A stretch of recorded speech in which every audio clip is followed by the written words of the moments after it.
Hello friends and welcome back to zero two. आज हम बात कर रहे हैं बहुत ही इंटरेस्टिंग ट्रिक के बारे में और ये ट्रिक है अबाउट द बैक्टीरिया, राइट। तो दोस्तों, जो ये नीट के पेपर में जो क्वेश्चन पूछा जाता है, इसके बेसिस पे वो पूछा जाता है कि वेदर ये डिजीज जो है वो बैक्टीरियल है या नहीं है।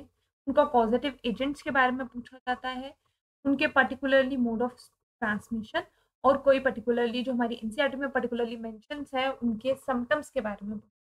तो आइए हम इस ट्रिक की तरफ चलते हैं कि क्या निमोनिक जो है इसके लिए है। तो बहुत आसान सा निमोनिक है for to learn the bacterial disease, और वो निमोनिक ये है हमारे पास, that is call your PT teacher to say get well soon and take proper balanced और balanced diet, right. PT teacher नहीं बोलना है तो आप नाम रख सकते हो वहां पर किसी का, बट निमोनिक जो है वो हमारे पास क्या है, call your PT teacher to say get well soon and take proper balance diet। अब हम बात करते हैं कौन सी चीज किससे स्टैंड कर रही है यहाँ पर। सबसे पहले हम बात करेंगे इस कॉल से। तो ये जो कॉल है ये जो है it stands for cholera. This C also stands for candidiasis. A stands for anthrax and L stands for leprosy, right। ये आ गया हमारा कॉल से। Then we have this P and T. This P stands for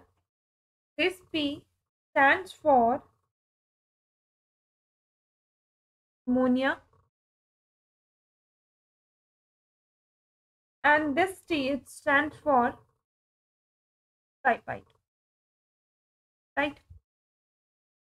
Then we have another T, and this T it stands for tuberculosis, right? T को हम ऐसे रख लेते हैं फिलहाल। and this G, W and S की बात करते हैं। this G is stands for gonorrhea, this W stands for whooping cough, and this S stands for syphilis, right? Then after that अगर हम बात करें यहाँ पर we have this T, P, B and D, that is take proper balanced diet। तो take से हमारे पास जो बच जाता है अभी हम बात कर रहे हैं वो आ जाता है, we have tetanus, we have plague, we have botulism, and this D stands for diarrhea and dysentery, right? Once again I am repeating this। क्या क्या है हमारे पास, we have cholera, chlamydiasis, anthrax and leprosy, that is stands for col, right। PT से अगर हम बात करें, this PT is stands for pneumonia and typhoid। then 2 से आ जाता है we have tuberculosis, then we have gonorrhea, whooping cough and syphilis। After that we have tetanus, plague and botulism, diarrhea and dysentery, right। then आगे अगर हम बात करते हैं इन सब डिजीजेस के causative agents and the mode of transmission की अगर हम बात करें, तो जो हमारे पास मोड ऑफ ट्रांसमिशन हैं और पॉजिटिव एजेंट्स है जो हमें याद रखने हैं पर, एंड आफ्टर दैट जो है मैं इसके बाद जो है पर्टिकुलरली एनसीईआरटी में जो हमारे पास मेंशन है उन पॉइंट्स के ऊपर आऊंगी। तो जो डिजीज है हमारे पास कॉलरा की, सबसे पहले अगर हम बात कर रहे हैं यहाँ पर, तो कॉलरा जो है हमारे पास ये एक एक्यूट इन्फेक्शियस डिजीज है जो कि किसकी वजह से होती है, Vibrio cholerae, and it is a comma shape bacteria, right. Vibrio shape is a comma shape bacteria. Vibrio cholera की वजह से जो है ये कॉलरा हमारे पास होता है। और मोड ऑफ ट्रांसमिशन की अगर हम बात करें इसकी, तो मोड ऑफ ट्रांसमिशन जो है वो रहता है इसका contaminated food and water, right. It is always contaminated food and water. Symptoms की अगर हम बात करें, कॉलरा में सिम्टम्स में जो दिखती है चीजें, वो क्या दिखता है? एक फ्रिक्वेंटली स्टूल्स दिखेंगे, राइट। और उसके साथ साथ वॉमिटिंग्स वगैरह जो है, vomiting and the frequently stools वगैरह जो है, that is the symptoms of the cholera, right. Then इसको ओवरकम करने के लिए आपको क्या करना पड़ेगा? तो इसको, क्योंकि बहुत ज्यादा वाटर लॉस हो रहा है, तो दैट मीन्स को ओवरकम करने के लिए we need ORS, that is oral rehydration solution. तो वो सबसे बेटर है, क्योंकि बॉडी का फ्लूइड और सॉल्ट जो है वो बहुत ज़्यादा जो है वो क्या हो गए हैं, एक्सपेल हो चुके हैं। तो उस चीज़ को रिटेन करने के लिए, उस चीज़ को कवर करने के लिए जो है we need ORS solution, right. After that we have chlamydiasis, which is again bacterial disease, chlamydia की वजह से होता है। एंड मोस्ट इंपॉर्टेंट थिंग जो याद रखनी है, that it is a sexual transmitted infection. Simple सी चीज, क्या टू द सेक्सुअल कॉन्टैक्ट जो है ये डिजीज जो है वो फैलती है। फिर बात, और इनमें लीजन्स वगैरह जो है वो भी बहुत ज्यादा प्रेजेंट होते हैं, और जिसकी वजह से जो है फ्रॉम द ट्रैक से जो है ये डिजीज जो है पर्टिकुलरली ऑर्गन डिसफेलियर भी कर सकती है। Then we have anthrax. Anthrax is caused by Bacillus anthracis. Mode of transmission क्या है इसका? एयर, एंड यूजली ये जो है ये कैटल्स में देखने को आपको ये मिलेगी disease, right. Then we have leprosy. Leprosy की अगर हम बात करें, तो leprosy is called as the Hansen's disease. Hansen के नाम से जो है इसको हेंसन डिजीज भी बोला जाता है, and it is caused bye Mycobacterium leprae. Mycobacterium leprae की वजह से जो है ये होती है। और सिम्टम्स में अगर आप देखोगे, देखो कॉन्टैक्ट की वजह से ये ट्रांसमिट होती है। और अगर सिम्टम्स की बात करोगे, सिम्टम्स में हमें क्या क्या देखने को मिलता है? We saw some coloured patches, के लाइट एंड डार्क पैचेस दिखते हैं। इवन जो है कुष्ठ रोग की बात की जा रही है। उसके अलावा जो है अल्सर्स, फीवर वगैरह रहता है। और जो हमारे फिंगर्स और टोज जो है, उनकी जो टिप्स वगैरह है वो डिफॉर्म्ड हो जाती है, राइट। और इसके अलावा जो है थ्रॉट, नेजल डिस्चार्ज वगैरह, ये सब चीजें जो है वो इसमें देखने को मिलती है, ठीक है। Then another we have pneumonia. Pneumonia is caused by, यहाँ पर हमारी एनसीईआरटी में दो बैक्टीरियाज मेंशन किए हुए हैं। एक किया हुआ है Haemophilus influenza, and the second one is the streptococcus, and their mode of transmission is air. और निमोनिया की अगर हम बात करें, तो यूजली जो है कोई भी पर्सन जिसकी आप कोई भी चीज यूटिलाइज कर रहे हो, दैट इज अ फॉमिट बॉर्न। कोई ग्लास यूटेंसिल अगर आप उसका यूज कर रहे हो फ्रॉम एन इन्फेक्टेड पर्सन, जो है ये चीज जो है वो आ सकती है। तो through inhaling, droplets method, aerosols वगैरह सब के थ्रू जो है निमोनिया जो है वो फैल सकता है। सिम्टम्स की बात करोगे तो मेनली जो है it affects the alveoli. Lungs में जो हमारे एल्वेलाई है वहां पर इन्फेक्शन हो जाती है।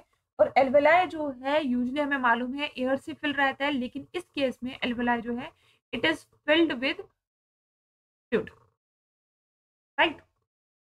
एंड आफ्टर दैट रेस्पिरेशन करने में क्या आ जाएगी? प्रॉब्लम आ जाएगी, fever, chills, cough and headache. ये इंपॉर्टेंटली याद रखनी है, जो चीज़ें हमारी बुक में भी मेंशन है, एनसीईआरटी में भी। तो जिन जिन का मेंशन है पर्टिकुलरली, हम उसके लिए पर्टिकुलरली याद रख लेते हैं। निमोनिया में मैंने पर्टिकुलरली बोला कि एल्वोलाई में जो है इन्फेक्शन हो रही है। और सिम्टम्स में हमें क्या क्या दिख रहा है? वी गेट फीवर, ठीक है। आप इसको एक HCF निमोनिक से याद रख सकते हैं यहाँ पर। दैट इज द, हमारे पास जो है क्या, हाई फीवर रहता है इसमें, ठीक है। वी हैव चिल्स, एक फीवर हो गया, चिल्स हो गए, हेडेक हो गई, राइट, एंड द कफ। ये सिम्टम्स जो है वो निमोनिया में देखने को मिलते हैं।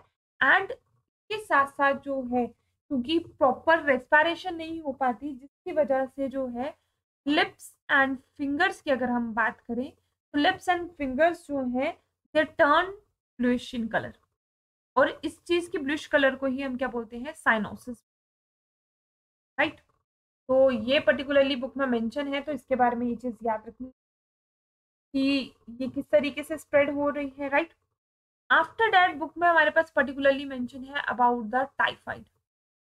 टाइफाइड की अगर हम बात करें तो टाइफाइड जो है हमारे पास it is also a bacterial disease and mostly इसमें जो है हमारी इंटेस्टाइन्स के ऊपर इफेक्ट होता है, जिसकी वजह से इसको इंटेस्टाइनल फीवर या फिर एंट्रिक फीवर भी कहा जाता है, राइट। एंड अगर इसके पॉजिटिव एजेंट की बात की जाए, इसका पॉजिटिव एजेंट जो है वो है साल्मोनेला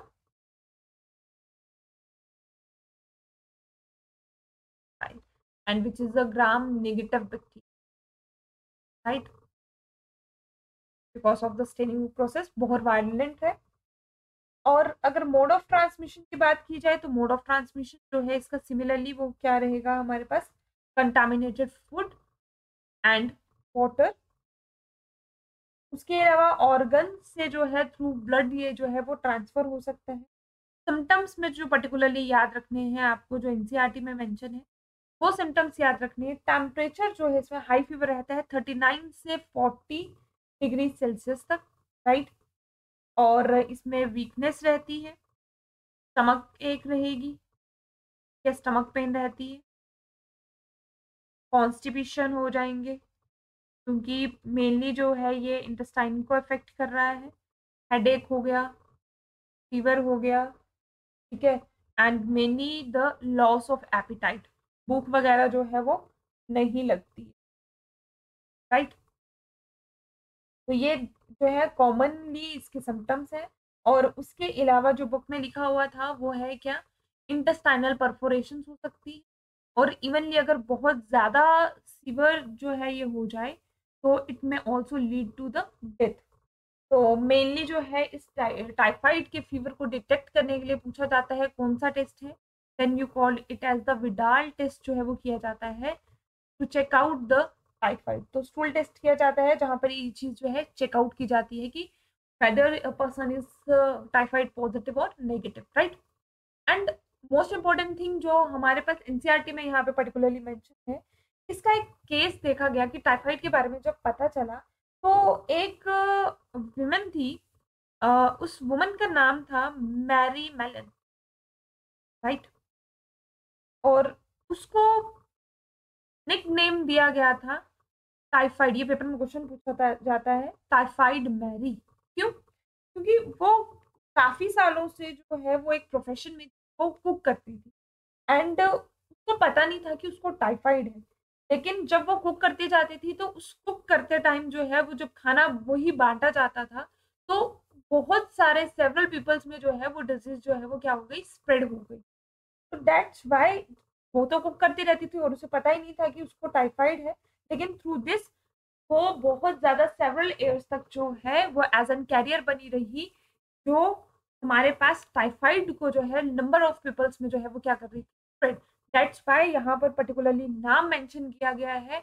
नाम क्या है उस वुमन का, मैरी मेलन, और निक नेम से उसको कहा जाता था टाइफाइड मैरी कहा जाता, राइट। तो ये इम्पोर्टेंट है क्योंकि ये एनसीईआरटी में मेंशन है और इस पे क्वेश्चन जो है इस तरीके से पूछे जाते हैं, राइट। तो यहाँ से हमें ये चीज़ याद होगी अबाउट द टाइफाइड। देन हम बात करते हैं नेक्स्ट डिजीज के बारे में। नेक्स्ट डिजीज है हमारे पास, टाइफाइड हो गया हमारा। Then we have tuberculosis. Tuberculosis is caused by a bacteria that is also called as mycobacterium but tuberculosis. Leprosy भी माइकोबैक्टीरियम से है, ये भी माइकोबैक्टीरियम से, जीनस सेम है दोनों के, लेकिन स्पीशीज दोनों की क्या है, डिफरेंट। इसका मोड ऑफ ट्रांसमिशन अगर देखोगे ट्यूबरक्लोसिस का, देन इट इज एयर जो है, एयर जो है वो इसका क्या है, मोड ऑफ ट्रांसमिशन है। And this disease is also called as Koch disease. Robert Koch ने जो है इसके बारे में बताया था, डेट्स वाई इसको कोच डिजीज भी कहा जाता है। और साथ ही साथ जो हमें इंपॉर्टेंट चीज याद रखनी है ट्यूबरक्लोसिस के बारे में वो ये कि बहुत लोगों को जो है कफ एक प्रोलॉन्ग्ड पीरियड तक अगर रह जाती है, तो उस टाइम पर पीरियड पर अगर हम बात करें तो वो एक बैक्टीरिया जो हमने बात की अभी माइकोबैक्टीरियम की, वो एक जो है क्या करता है, टॉक्सिन क्रिएट करता है, and this toxin is called as the tuberculin, right.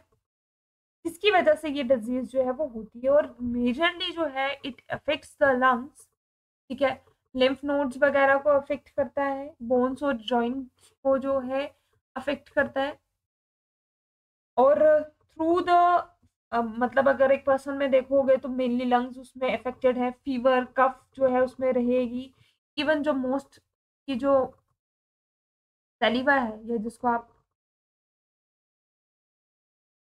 हम बोलते हैं, दैट कंटेन्स ब्लड, राइट। जब ब्लड प्रेजेंट होगा चेस्ट में पेन होगी, चेस्ट में क्या होगी, पेन होगी, काफी प्रोलॉन्ग जो है उसमें कफ रहेगी, फैटिकनेस रहेगी, और जो थ्रॉट है उसका वो थोड़ा सा कैसा रहेगा, हॉर्स थ्रॉट रहेगा, राइट। नाइट स्वेटिंग होगी, रैपिड इम्पल्स जो है बहुत ज्यादा एकदम से पल्स इंक्रीज हो जाएगी, and for that we take vaccine that is called as BCG vaccine, bacillus Calmette Guerin vaccine, जो है 3 साइंटिस्ट के नाम से ये वैक्सीन बनी हुई है। और साथ ही साथ जो है इसके लिए हमारे पास डॉट सेंटर्स होते हैं, राइट। और इन डॉट सेंटर्स में प्रोलॉन्ग 3 महीने या 6 महीने तक जो है कोर्स करवाया जाता है, जिस कोर्स में जो है पर्टिकुलरली पूरा डिजीज को जो है फ्रॉम द रूट से जो है इसको खत्म करने की कोशिश की। And dot stands for directly observed treatment short course, right. और साथ ही साथ हमें याद रखना है 24 मार्च को जो है वो क्या बनाया जाता है, टीबी डे बनाया, ठीक है। तो ये सारी बातें हमें याद रखनी है अबाउट द ट्यूबरक्लोसिस। देन अगर हम बात करें नेक्स्ट डिजीज, हमारे पास हम यहाँ तक पहुंच गए हैं। नेक्स्ट सारे पेज में हम, मुझे लगता है आपको सब चीजें ये याद हो गई होगी, आपको एक बार जो है इसको गो थ्रू होना पड़ेगा ताकि अच्छे से जो है आपको पॉजिटिव एजेंट्स जो है वो याद हो जाए। देन सिफिलिस की बात करें तो it is also a sexual transmitted disease, ठीक है, सेक्सुअल कॉन्टैक्ट से होती है। रिप्रोडक्टिव हेल्थ वाले चैप्टर में भी आपसे पूछा जाएगा कि कौन सी हमारे पास सेक्सुअल ट्रांसमिटेड इन्फेक्शन डिजीज होती है। तो अभी तक हम लोगों ने जो सेक्सुअल ट्रांसमिशन में चीजें पढ़ी, वो अभी तक हमने क्लामीडिया के बारे में पढ़ा, राइट, क्लामाइडाइसिस के बारे में पढ़ा, सिफिलिस के बारे में हम पढ़ रहे हैं, and then next one is the gonorrhoea. इन दोनों की अगर हम बात करें, सिफिलिस में हमारे पास जो है it is caused by Treponema pallidum. Then gonorrhea is also caused by Neisseria gonorrhea, right? ये दो पॉजिटिव एजेंट आ जाते हैं जिनकी मोड ऑफ ट्रांसमिशन जो है वो क्या है, सेक्सुअल कांटेक्ट की वजह से है। इनमें जो है हमारे पास जितने भी मेल या फीमेल जो ट्रैक्स हैं हमारे पास, वहाँ पे जो है अनयूजुअल डिस्चार्ज देखने को मिलता है, ठीक है, पस दिखने को मिलती है। अगर बहुत ज़्यादा इन्फेक्शन हो जाए, देयर इज जेनाइटल वार्ड्स, या आप बोल सकते हो ब्लिस्टर्स वगैरह फॉर्मेशन हो सकती है। एंड आफ्टर दैट अगर ये चीज़ बहुत ज़्यादा प्रोलॉन्ग्ड हो जाती है तो बॉडी पैरालाइज्ड भी हो सकती है, और ये इन्फेक्शन जो है वो बच्चे तक भी पहुंच सकती है, जिसकी वजह से बच्चा जो है वो ब्लाइंड भी हो सकता है। एंड साथ ही साथ जो है मेल और फीमेल में अगर ये डिजीज है, उनके रिप्रोडक्टिव ट्रैक जो है उनमें जो है पर्टिकुलरली कैंसर्स हो सकते हैं, और ऑर्गन डिस्फेलियर भी हो सकता है, जिसकी वजह से इम्पोर्टेंसी जो है वो हो सकती है, right. Then to talk of another one is the whooping cough। तो आप गल कोटू बोल सकते हो, काली खांसी बोल सकते हो, बिकॉज मेनली इसमें जो है हमारा थ्रोट जो है वो पकड़ा जाता है, इसलिए इसको गलगोटू डिजीज भी बोलते हैं, कफ बोलते हैं, या फिर आप सिंपली इसको पर्टुएसिस भी बोल सकते हैं। तो हमारे पास नेक्स्ट वन जो है पर्टुएसिस डिजीज, whooping कफ जिसे हम कह रहे हैं, it is caused by the Bordetella pertussis, is caused by Bordetella pertussis की वजह से जो है ये हमारे पास जो है डिजीज होती है, bacteria, right. Mode of transmission इसका क्या है, मोड ऑफ ट्रांसमिशन इसका है एयर। एंड अगर हम बात करें, हमने जैसे बोला इसमें कफ जो है वो बहुत ज्यादा रहती है, जिसकी वजह से जो है mainly it attacks the pulmonary region, respiration, upper respiratory tract के ऊपर जो है बहुत ज्यादा इफेक्ट जो है इसका पड़ता है, right. Then we move to another one, that is the tetanus. Tetanus is caused by clostridium tetani, और यूजली जो है ये ट्रांसफर होती है फ्रॉम द सॉइल, ठीक है, या रस्टेड आयरन। तो ये बैक्टीरिया जो है, अगर आप नंगे पाँव घूम रहे हो या सॉइल में पर्टिकुलरली हो, तो वहां से ये बैक्टीरिया जो है थ्रू दैट पोर्स जो है आपकी बॉडी के अंदर एंटर कर सकते हैं। या फिर कोई भी रस्टेड आयरन वगैरह तो आप हमें कभी भी लग जाती है तो कहा जाता है कि टेटनस का इंजेक्शन लगाया जाए। तो टेटनस जो है हमारे पास पर्टिकुलरली अगर हम इसमें बात करें, क्योंकि टेटनस के ऊपर क्वेश्चन पूछा जाता है, तो टेटनस की हम पर्टिकुलरली अगर हम बात कर रहे हैं, तो टेटनस को हम कहते हैं सबसे पहले lock jaw disease, right. Because इसमें जो टॉक्सिन हमारे पास प्रोड्यूस होता है, जो हमारा क्लॉस्ट्रीडियम टेटनी की वजह से, वो एक न्यूरोटॉक्सिन है, राइट। इसकी वजह से, और उस टॉक्सिन का नाम क्या है हमारे पास, टेटनोस्पैसम। इसकी वजह से ये हमारे नर्वस सिस्टम पे अटैक करता है और बॉडी को जो है, हमारे जॉज जो हैं उनको क्या कर देता है, एकदम से लॉक कर देता है। तो बोन्स एंड जॉइंट्स को इतना ब्रिटल बना देता है कि अगर मूवमेंट करोगे तो वो टूट जाएंगी, ठीक है। तो इसमें जो है आप लोगों ने चक्रासन बनाते होंगे आप लोग, तो सिमिलरली बॉडी जो है वो इतनी ज्यादा जो है वो क्या हो जाती है, अकड़ जाती है, एक धनुष बाण जैसी स्ट्रक्चर जो है वो बन जाता है। और मेनली जो है लॉक, इसमें जो है जॉस जो है वो लॉक हो जाते हैं, जिसकी वजह से जो है एक पर्सन की डेथ हो सकती है। एंड इसके लिए जो है हम क्या लेते हैं, एंटी टेटनस का इंजेक्शन, राइट। और ये जो है it provides us a passive immunity. That means हम रेडीमेड जो है क्या करते हैं, एंटीबॉडीज डायरेक्टली बॉडी में डालते हैं, और एक स्पेसिफिक 6 मंथ्स के लिए जो है हमारे अंदर वो जो है इम्यूनिटी उस चीज के लिए बनी रहती है। तो कभी भी हमें लग जाती है तो यूजली हमें बोला जाता है कि क्या किया जाए, इंजेक्शन, टिटनेस का इंजेक्शन लगा दिया जाए, तो वो सेफ रहेगा, और अप टू 6 मंथ्स जो है इसकी इम्यूनिटी जो है हमारी बॉडी में रहती है, right. Then we talk of the plague. Plague की अगर हम बात करें तो plague is caused by the Yersinia pestis. Mode of transmission की बात करें तो रोडेंट्स की वजह से होता है, and usually it is caused by the rat flea, जिनोफिलस की वजह से होता है। और अगर वहां से फ्ली, अगर रैट्स की डेथ हो जाती है, बिकॉज रैट्स में ये डिजीज देखी जाती है, रैट्स की अगर डेथ हो जाती है, देन ये फ्ली जो है it moves to the human, तब जाकर ये डिजीज जो है वो ह्यूमंस के अंदर होती है। और साथ ही साथ इस डिजीज को जो है ब्यूबोनिक डिजीज भी बोला जाता है, राइट। प्लेग डेथ या ब्लैक डेथ भी बोला जाता है। क्यों ब्लैक डेथ क्यों बोलते हैं हम इसे, ब्लैक डेथ इसलिए बोलते हैं क्योंकि इसमें सिम्टम्स में अगर हम बात करें, ब्यूबो वर्ड का मतलब होता है लम्प्स बन जाते हैं, और वो लम्प्स जो है यूजली हमारे ग्रॉइन रीजन्स में, रिप्रोडक्टिव रीजन्स में बन जाते हैं। के अलावा स्किन पे जो है बहुत ज्यादा पैचेस बन जाते हैं, जो लेटर ऑन जो है वो टर्न हो जाते हैं ब्लैकिश कलर में, और अल्टीमेटली जो है वो क्या हो जाती है, डेथ, जिसकी वजह से इसका नाम जो है वो रखा गया है क्या, ब्लैक डेथ रखा गया हो, right. Then we have botulism. Botulism है, और यूजली कंटामिनेटेड वाटर और फूड की वजह से that causes the food poisoning. और ये फूड पॉइजनिंग जो है पर्टिकुलरली हमारे पास जो है फोटोटॉक्सिन्स जो है वो प्रेजेंट होते हैं, जिसकी वजह से जो है ये जो है फूड पॉइजनिंग एंड स्टमक वगैरह जो है अपसेट हो जाता है, डायरिया वगैरह जो है हो जाता है, right. Then we have last two ones, that is the diphtheria and the dysentery. अगर हम बात करें डिप्थेरिया की, तो diphtheria is caused by corynebacterium diphtheriae, जिसका मोड ऑफ ट्रांसमिशन जो है हमारे पास वो ड्रॉपलेट मेथड है, या हमारे पास आप बोलोगे एयर मेथड है, जिसकी वजह से ये ट्रांसमिट हो रही है।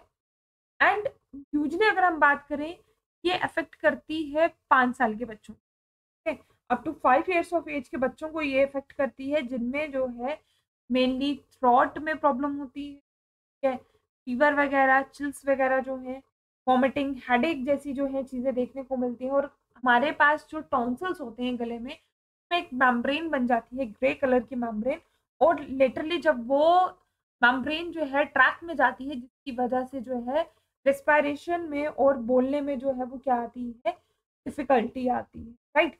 और इसीलिए जो है पर्टिकुलरली बच्चों को जो है इम्यूनाइज किया जाता है 1 से 6 weeks में with the vaccine that is called as DPT vaccine, right। और ये जो DPT वैक्सीन है दोस्तों, ये डीपीटी वैक्सीन जो है it is for the 3 disease, that is diphtheria, pertussis that is whooping cough के लिए, एंड द टेटनस। ये पूरी जो है यूजली बच्चों को पहले 6 वीक्स में, फर्स्ट 6 वीक्स में बर्थ के जो है डीपीटी की वैक्सीन लगाई जाती है। और ये वैक्सीन किसके लिए लगाई जाती है? डिप्थीरिया से बचने के लिए, वूपिंग कफ से बचने के लिए, एंड द टेटनस के लिए। तो ये पूरी की पूरी एक वैक्सीन जो है लगाई जाती है। जैसे मैंने ट्यूबरक्लोसिस में एक वैक्सीन की बात की, बैसिलस कालमेठी यूरिन की बात की, बीसीजी वैक्सीन जो है वो उसके लिए लगाई जाती है, राइट। देन के साथ अगर हम बात करें फर्दरली, तो हमारे पास जो है टॉक्सिन जो है इसका, that toxin is called as diphtherotoxin, right. और इसी तरीके से जो है ये टॉक्सिन जो है वो बॉडी में जो है एक्सपेल होता मतलब एक जगह से ट्रांसफर होता जाता है, जिसकी वजह से जो है ये सारी डिफिकल्टी रेस्पिरेशन वगैरह इन चीजों में आती है। Then the last one that is called as the dysentery. Diarrhoea और डायसेंट्री में फर्क ये है, डायसेंट्री जो है उसमें डायरिया रहता है but with the frequent blood जो डिस्चार्ज जो है वो साथ साथ रहता है। कंटामिनेटेड फूड और वाटर से डायरिया एंड डायसेंट्री दोनों होती है। डायसेंट्री की अगर हम बात कर रहे हैं तो डायसेंट्री जो है हमारे पास is caused by the Shigella species, right. और इसके लिए जो है हमारे पास पर्टिकुलरली मैंने क्या कहा कि डायरिया वगैरह इन चीज़ों में जो है डायरिया भी रहेगा एंड साथ साथ जो है उसमें फ्रिक्वेंटली स्टूल पास के साथ साथ ब्लड डिस्चार्ज भी रहता है। क्लियर दोस्तों? तो आई होप यहाँ तक जो है आप लोगों को बैक्टीरियल डिजीज और इम्पोर्टेंटली जो एनसीईआरटी में पर्टिकुलरली मेंशन है हमारे पास जो बातें हमें याद रखनी है वो आपको याद हो गई होंगी। See you in the next video. Bye bye. Take care.